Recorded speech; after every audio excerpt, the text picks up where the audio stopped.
Hey there. Not sure if you can see me due to the window. Let me fix that. We don't want glare. There we go. So, hello, welcome to my live. It's a beautiful Sunday, the very first or second day of March. Who doesn't love March? It's spring, right? So, time for new beginnings, time for new recipes, time to try out new things. So exciting. And of course, start the seeds, get the seedlings going for the gardens, for those up north, anyways. Some of us have already started them. Behind me on this side, see, I got cilantro and basil and parsley. So, hi, my name is Rochelle. Welcome to Feeding a Crowd blog. I have a website that is like a cookbook. I call it the cookbook website because I don't have any ads or pop ups. It's full of fun and recipes, well, for feeding a crowd or not. You can always change the recipe a bit too for less people, more or less people. And I'm on Instagram, Pinterest, Facebook, and here on YouTube. I'm trying to do more reels than I used to. So, subscribe to YouTube, please, please, please. And I'm going to chat with you. I wish I could play Chop with you. I love, love, love playing Chopped. When the kids were young, we always played Chopped. And I often cooked using the chopped, the chopped show as a guide to, make supper out of whatever I had in the fridge. And my son always said, Mom, those are the best meals you make. So there you go. So if ever you come and you tell me I have this and this in my fridge, I'm going to tell you what you can make with whatever you have there. Snowflake. I do love winter. And so, wrong side. And so, yeah, here I am today on this beautiful, sunny, but very cold March day. And I want you to remind you, I put the link in the chat to go to my Lucky Finds thrift store, which I now have online. And I have beautiful things to show you this week. Wow, the things I found. So happy to share that with you. And the prices I'm selling it is, almost ridiculous. So super happy about that. And of course, I have the dehydrated sourdough starter.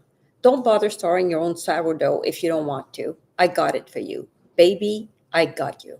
And I got the best sourdough starter. So easy. It's fail safe. It's a happy starter. Like, take my word for it. And for the price of $18 Canadian, you get 3 starters. So, you don't have to always restart your sourdough starter. You can just make it for a few weeks and then let it go and, start another one. So, hi, thank you for joining me today on this beautiful cold March day, but very sunny. So happy to see you. Say hi if you want. And yeah, so last week it was a busy week, and I didn't have time to really talk about hosting stress free. I think it's going to be hi. Look behind me. There's this side. There's a beautiful card I received from someone special. It really made my week, by the way. So thank you so much. I don't go to the mail often, so I go about every 3 weeks, and so it was a beautiful gift um, among all the brown colored envelopes, which we know that the brown colored envelopes are from the government and we never want to see them. So yours was the best I had in 3 weeks. So thank you.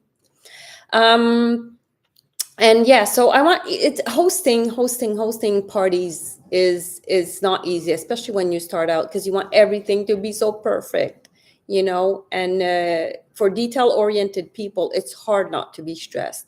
But remember that if you're stressed, it affects your guests, right? And your husband and the kids. And then all of a sudden, no one's happy and you're not happy and the guests are about to arrive. So we got to find a way to make hosting happy. I should call this happy hosting, this segment, So I'm going to create a template because a very great listener asked me to create a template for fricassee, which we'll talk later.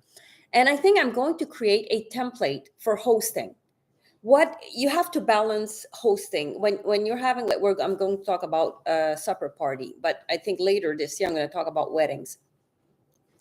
And I'm going to create a template for hosting parties, and it's going to simplify the whole thing so that by the time your guests arrive, just going to be happy, and that's going to make them happy, and your husband will be happy, and the kids will be happy, and everything will go off well.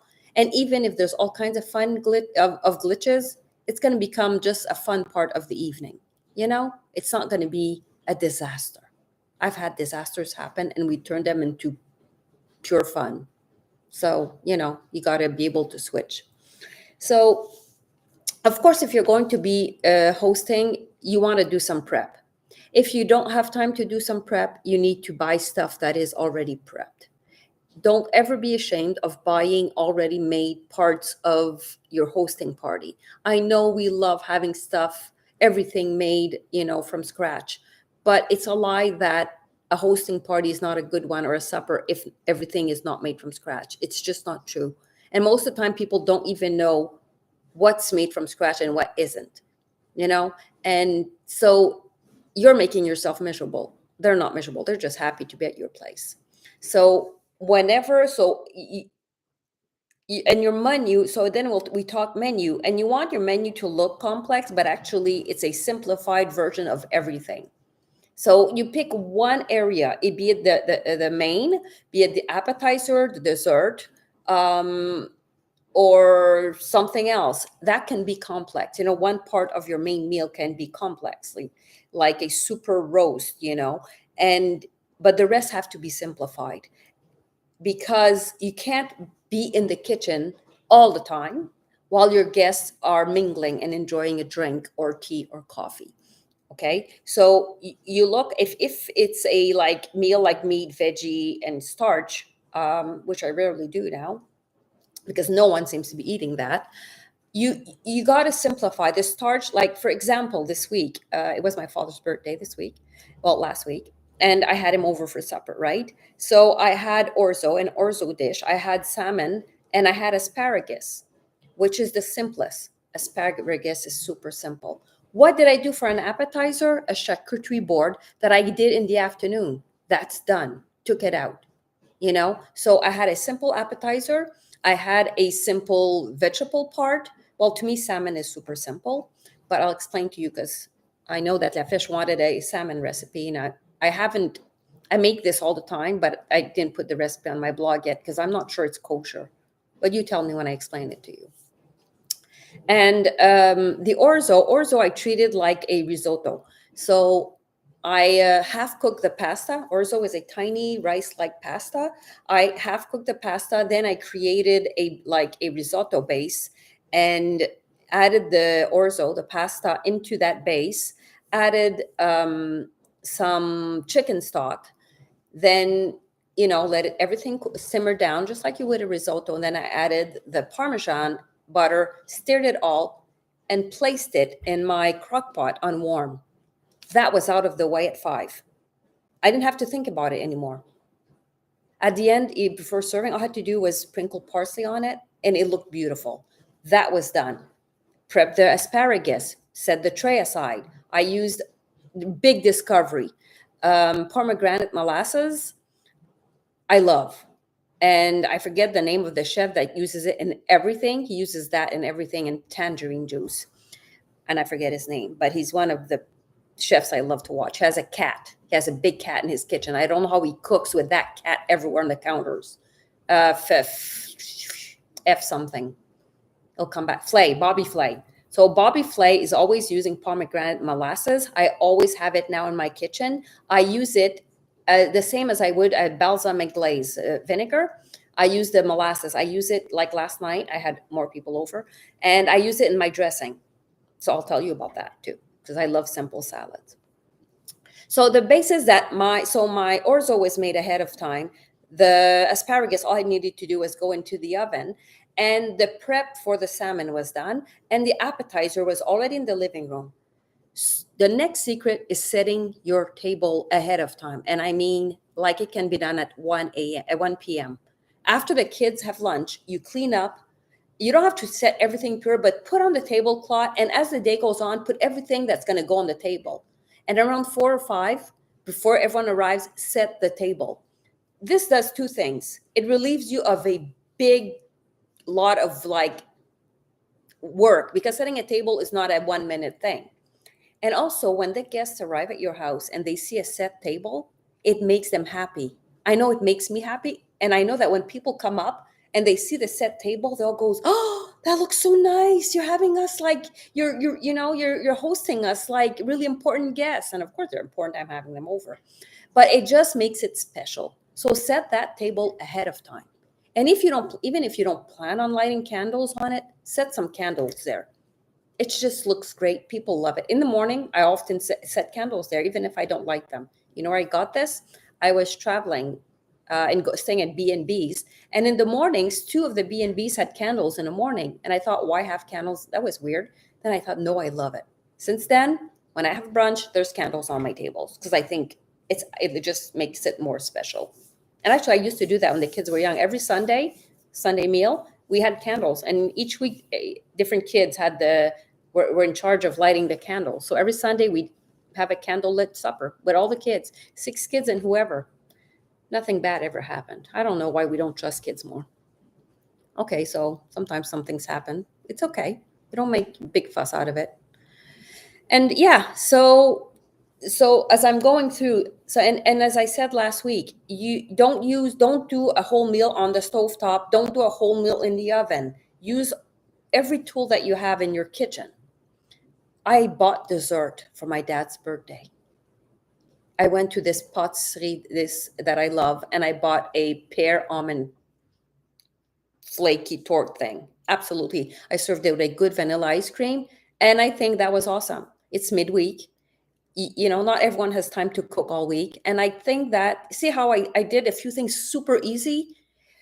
They were so happy. It's like they couldn't believe, right? So the salmon was delicious. I mean, the orzo came out fine with the pomegranate molasses on the glazed asparagus. Everything worked out beautifully, and it didn't look like I was, overheating in the kitchen. It looked like it was effortless, and I was able to sit down with my guests quite a few times and enjoy them. So yeah. So, and you know what's great? Because last night again, I had guests over, and some of them I rarely see. So my daughter-in-law's father came from LA, and I had them over, but it was very impromptu supper. I hadn't planned this, right? And I actually didn't have any like vegetables to cook for supper. So I took everything and made a salad. And I don't have pre-made dressings, even though I don't mind them at all. I love the blue cheese dressing. I rarely make that one. I say never, but that's not true. I rarely make it. And so I just made a super crispy salad, which was good because I made fish and chips. Now you think, okay, so you fry the fish and then you fry the French fries. No, I made oven French fries. I have tricks to make oven French fries that are delicious, crispy, not crispy, but like a good French fry. And so what was I doing? I used the stovetop to fry the fish. I used the oven for the French fries, and I had a crispy salad. And we were so full, we didn't have dessert. I forgot to serve dessert. Dessert is not still in the fridge. Oh well, that was funny to me. So yeah, so the recipe that I didn't put about my salmon, but I often is my go-to like salmon. And I do this over the chicken too, actually. And I've never done it on pork, but I think it would probably work. Is that I just take a bit of mayo, as much mayo as I want, and I flavor it to the max, including cheese. So this one had Parmesan. It had herbs, plenty of herbs, dill included. I was making salmon. Lemon zest, lemon juice.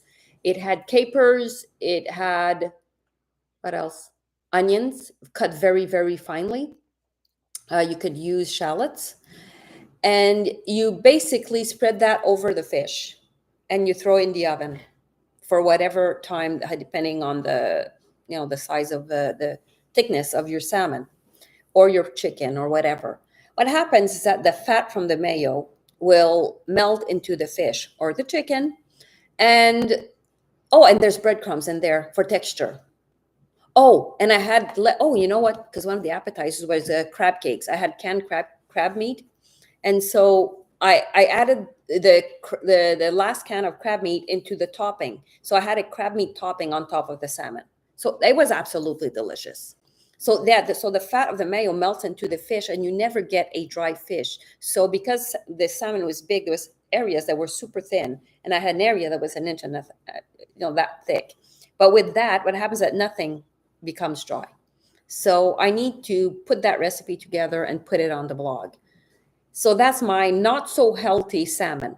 When I want to make healthy salmon, I usually just use steak spice. Yeah, that's a whole other recipe. But the night before, I just used maple syrup, soy sauce, and a bit of sesame oil and black pepper. And that was my salmon. It took, oh, and I sprinkled it with sesame seeds on one side, like you would tuna.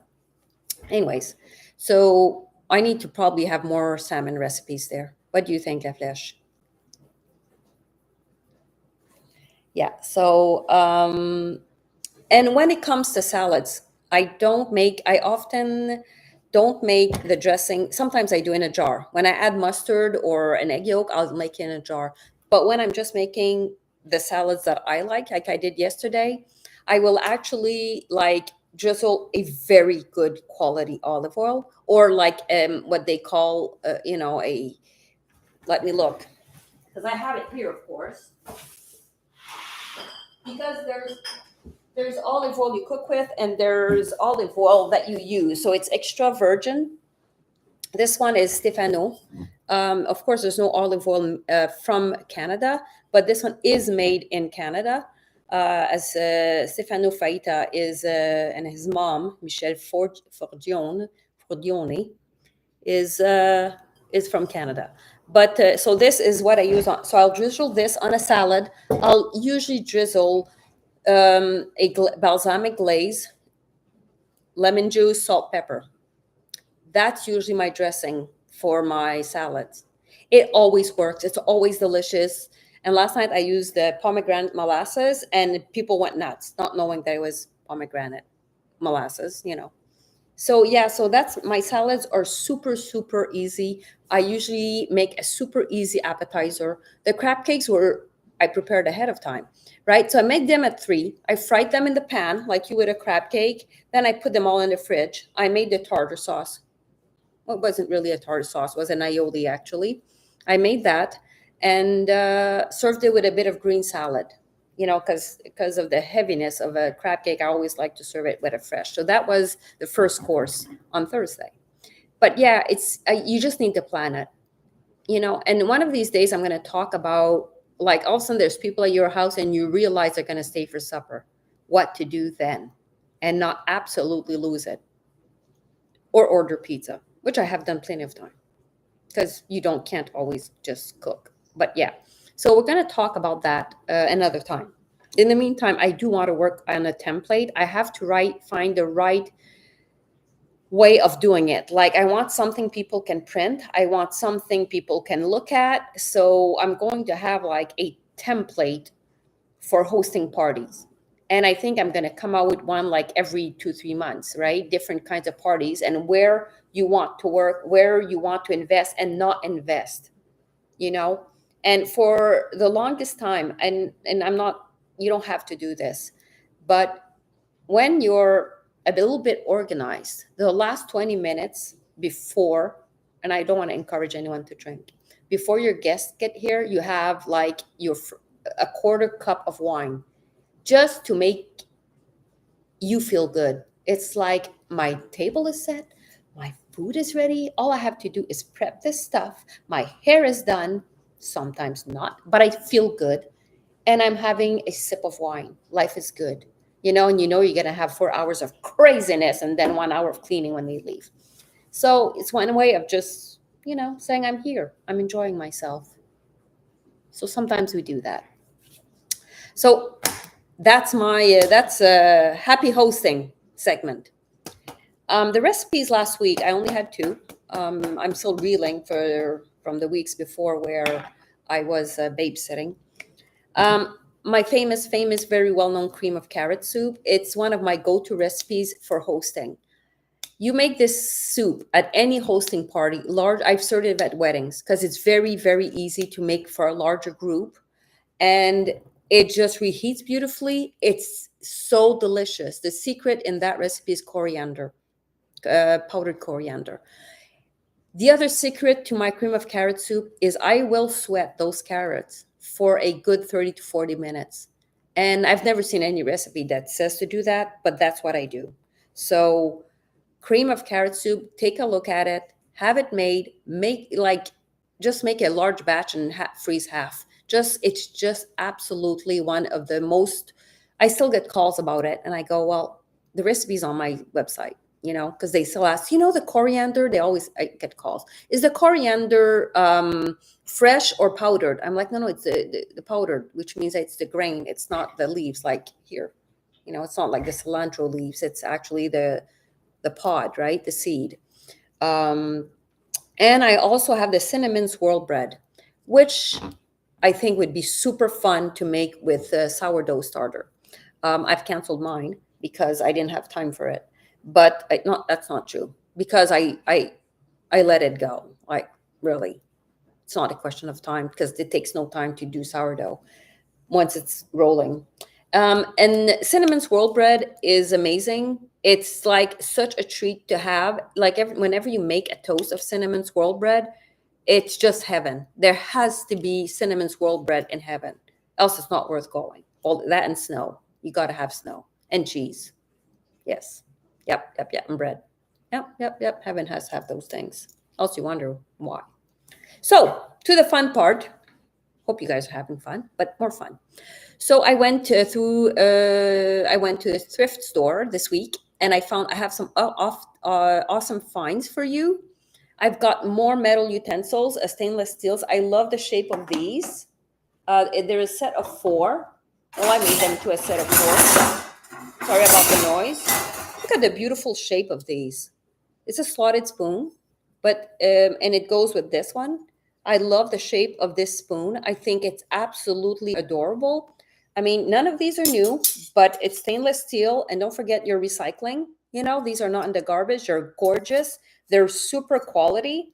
This is 1810. This one doesn't say, but I know it's good quality just by feeling it. So this is a set of 4. There's this. Look at this one. Look how pretty it is. Right? And the other thing that goes with this set is this. Oh my gosh, I love this.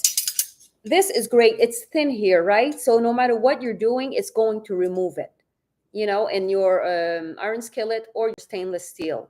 Very, very nice. Very nice. So this is a set of 4. I'm selling it for I think $12. Absolutely ridiculous. And then I have I love this little ladle. This is in a set of 6. So I just put stuff together. It's a 2 ounce. So, when you're making something and you want it to be 2 ounces, it's too funny. It's in 2 ounces. So I made in Japan. So, it's food grade, because I know we use that in restaurants. I love this potato masher. I love the handle. I love how big it is. I stopped mashing my potatoes with an electric mixer. I only mash it by hand now. I have a super trick for that too. And then I have these 2 also that are some things we use. I love the fact that this is long, because you can use it on submarines and hot dog. It just has a good flipping, and it's super, super thin. Yeah, so, so I have a set of 6 with a peeler. My daughter-in-law loved this one. I'm not sure what to do with it. Meh. Not cool. So, yeah, so she loves this one. I'm like, so it has teeth here, but not here. And I just think it's super nice. I'm not sure what you do. It's like you flip something. Boop, flip, boop. Anyway, so that's part of the 6 utensils. And I found something I didn't even know existed.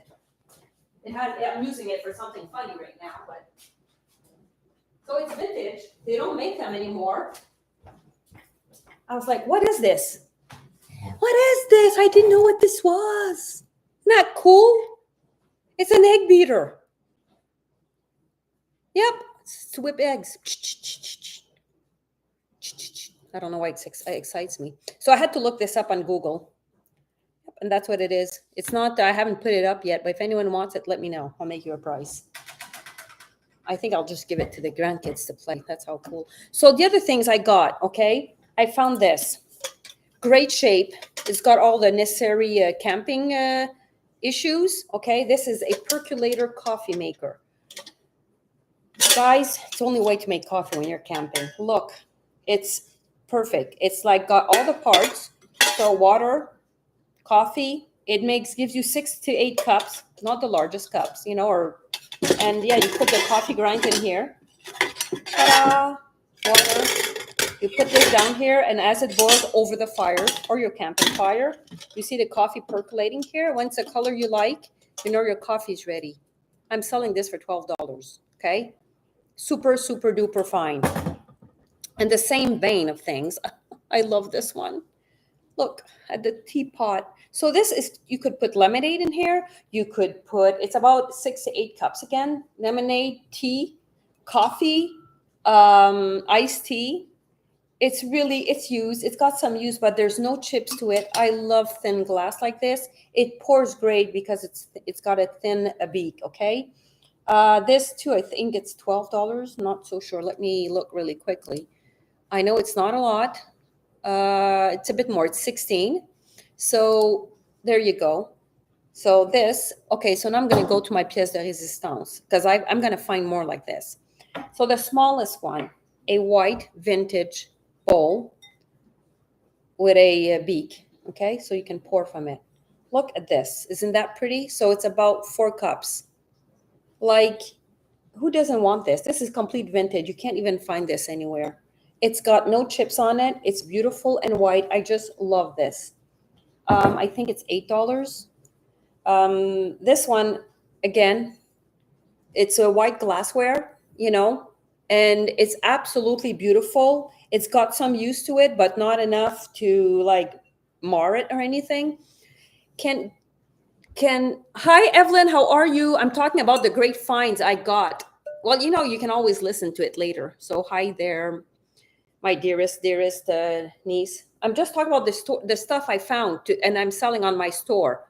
I have the Feeding a Crowd Lucky Finds thrift store now.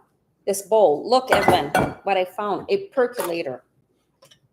Whoop, whoop. I think this is the coolest. I love this because that's the only way I drink coffee when I'm camping. And I have a lot more metal. If it's on the website yet, because I let one thing on every day, just call me. If you want things, don't fill out the form. Just call me and say, I want this. Okay? And I'm just going to remove it by hand. Anything you want, just remove it by hand. So look at this pie plate. It's Pyrex. It's white. They don't make these anymore. Not like this. It's an 8.5 pie plate. I'm selling it for $12. It's a crazy, crazy price. And it's made in the USA. Okay. So I'd rather it was made in Canada, but at least it's not made in China. Yeah. So if you want anything that I'm showing you today, including the egg beater, it's vintage. No one has these anymore. They don't make them anymore, but it's an egg beater. I could have used it this morning, but I have a lot of really great quality stainless steel stuff there. Look, Evelyn, at this one. Look at this cute little bowl. And also, I think that these are a great gift to buy for a wedding shower. You know, when people are tired of buying everything new it's pretty though. You know, look at this thing. I'm in love with this. I want to make tea in here, but this is for sale for $16. So yeah, it's absolutely gorgeous. It's so well made. Yep. I would use this every day, but it's for sale, including all kinds of other fun stuff on my store. So yeah, Evelyn, we were talking about hosting stress-free. I'm going to try to have a template so people can look at something and say, okay, I'm going to do this, I'm going to cut back there, and I'm cutting it back, but actually it's keeping you sane. Okay. When we host, there's a method that I have to my madness, which is why when people like get to my place, I'm relaxed and I'm happy to see them. And I don't spend my time in the kitchen being miserable. No one wants to be miserable. You have one Luke that I make my iced tea in it. Yeah, well, because iced tea, I need 2 liters. So I know there's a certain size to my iced tea. But I think I should probably start making a less iced tea. But it's just gorgeous. But tea in here, lemonade. Don't you want to serve lemonade in here? Anyways, so think of buying using this stuff for gifts. A lot of people are going vintage. Oh, like that. Um, yeah, so I love this set. I'm gonna try to find more of these white dishes because I think like a pie has to look better in this plate than an aluminum one, right? Right. So okay, so who wants to play Chopped? Tell me what's in your fridge and I'll give you supper. Like seriously, like or anytime this week. Doesn't have to be for tonight. I don't know what I'm having tonight for supper. I'm cooking out because I'm cooked out. I've been cooking. When you have people over, you cook more. You do a lot of dishes. You do a lot of cleanup. So I'm not. I don't feel like cooking tonight. But I have leftover fish. So think about it. Green beans. What to make with green beans? Baking soda and ketchup. She has baking. Oh, well, you've traveled, haven't you? How is coming home to all your kids? Do they love you again or still? Because, man, my daughter, my granddaughter doesn't want to see me anymore. She's like, I don't want to see grandmama anymore. My parents left me there for a week, and I've had enough of her to last me a lifetime. So now whenever she sees me, she goes, no, no. Okay, so La Fish has green beans. You ever think of making a salad with it? Because I know one of the best salads I make is with yellow beans. And all it is potatoes. So you boil potatoes, not too much, obviously. You apart the last minute you're boiling potatoes, you throw the beans in to parboil them. You throw everything in cold water. Then you add tzatziki sauce. And if you want something fresh, you add a red onion or pickled onions and fresh herbs, dill, and it makes a great, great, great salad. So it's a potato and bean salad, and it's on my website. I use yellow beans, but it's called Not Your Mother's Potato Salad. So I have the recipe there. I haven't modernized it yet, but I will sooner or later. Yeah, you think they do. Yeah, Matthew too was super happy to see his parents. Anyways, so that happened. Yeah, it's a good way of just using beans, and tzatziki sauce is so good and so easy to make. When I make it, I don't make it all sour cream. I use either yogurt, sour cream, and sometimes mayo. I like it's tzatziki. I think add a bit mayo, sometimes add some creaminess to it, like just a tablespoon. So yeah, I love making that salad. It's so fun. And actually, it's Jesse that introduced it to me at some point, and then we bastardized it, him and I. And I've been making it since. Because I think at some point he came over and I don't remember. But yeah, it's during those times, fun times. So yeah, it's called Not Your Mom's Potato Salad. I'm sorry, I didn't like our mom's potato or aunt's potato salads. They were terrible. Did I say that? I love them though. Any food I use, yeah. So Evelyn, you have nothing in your. So what are you gonna do tonight? You gonna make cream of wheat? Make. You know what I used to do when my husband wasn't home and just the kids, because he used to work nights a lot. Once a week we would have oatmeal suppers, and like who wants to eat hot oatmeal for supper? Except that I had all the fixings on the table. I had nuts and raisins and cranberries and fruit, and oh my god, I let them put brown sugar or honey, or well, they always had honey and maple syrup. But yeah, so and it to them was a buffet, like a hot oatmeal buffet, and they just loved it. To them it was a treat having hot oatmeal for supper. So you do what you do when you have yeah, it's true. But the kids like the sugar part. And I don't remember what I ate because I don't know. I always made my oatmeal with milk anyways, not water. Same thing with my cream of wheat. It's always made with milk because, well, I like the creaminess. Okay, so I've been here already 35 minutes. So if there's anything you guys want to see, look, that's the other thing. I've seen so many things in the stores this week that I could buy, but I don't know what people need. But if someone sends me a picture, oh, in the crock pot. Oh, see that? Yeah, you don't have. You can put something. You could put broccoli in there. You could put any fresh, any other vegetables, asparagus to replace the green beans. Anything would work. I mean, really, cucumber, just do it. But the tzatziki sauce is the secret. But yeah, if there's anything you're looking for, because I'm always in these stores and I'm always have my eye out, if there's a piece you're missing, a piece of dishes you're missing, a weird thing like that you're missing, if you're missing, you're looking for a really fun teapot or a teapot for your daughter, the kids, let me know. Because like I found this, it's here. Oh, it's here. Okay, so I found this tiny little tea set here, and I use it for the girls. Okay, I have everything. So I have the teapot, I have sugar, pepper, I have the sugar, the creamer, and all the saucers, and a tiny little teapot. It's the cutest thing in the world. So if you're looking for something, let me know. I'm going to add it to a list, and then I'm going to, like, you know, if ever I see it, I'm going to send you a picture and find it for you. So if you're anything you're looking for. Oh yeah, you remember when it was Connie? It was someone's birthday, and she borrowed it, so that was fun.